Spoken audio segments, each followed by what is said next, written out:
அம்மா வீட்டுக்கு தான் வந்திருந்தோம். என்னெல்லாம் சாப்பாடு வச்சுருந்தான்னு பார்க்கலாமா? வெண்டைக்காய் இருக்குது பார்த்தீங்களா, அது அப்புறம் சின்ன வெங்காயம் தக்காளி பழம்லாம் போட்டு வெறும் குழம்பு மாதிரி தான் வெண்டைக்காய் குழம்பு வச்சுருந்தாங்க. அப்புறம் வந்து அதுக்கு கூட்டுக்கு வந்து இது சோப்பு தண்டு இருக்குது பார்த்தீங்களா, அந்த தண்டு பொடி பொடியாக கட் பண்ணி அதுவுமே மசாலாலாம் போட்டு அதுவுமே கூட்டுமே வச்சுருந்தாங்க.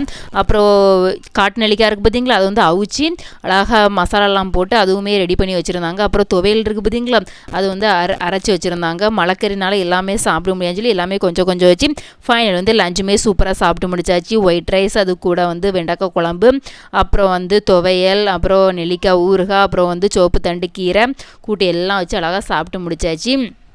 அப்புறம் வந்து அம்மா வீட்டில் வந்து இந்த மரம் நிற்குது. மரத்தில் ஒரு செடி மாதிரி தான் சின்னதாக நின்றுச்சு. ஆனால் இந்த மரம் அவ்வளோ பூவாக நின்றுச்சு. ரோஸ் கலர் இலை மாதிரி தான் இருந்துச்சு இந்த பூவு.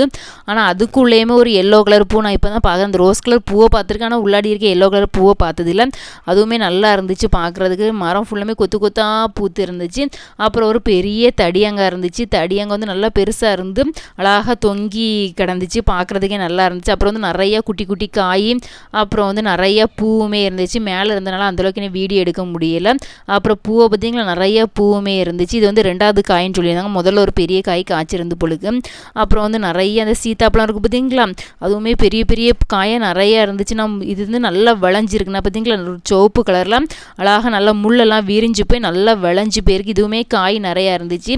அப்புறம் வந்து அழகாக சாயங்காலம் ஈவினிங் வந்து கடலெல்லாம் அவிச்சு சாமிக்கெல்லாம் படையெல்லாம் போட்டு சூப்பராக சாப்பிட்டு முடிச்சாச்சு. வீடியோ பண்ணி லைக் பண்ணி பாருங்கள்.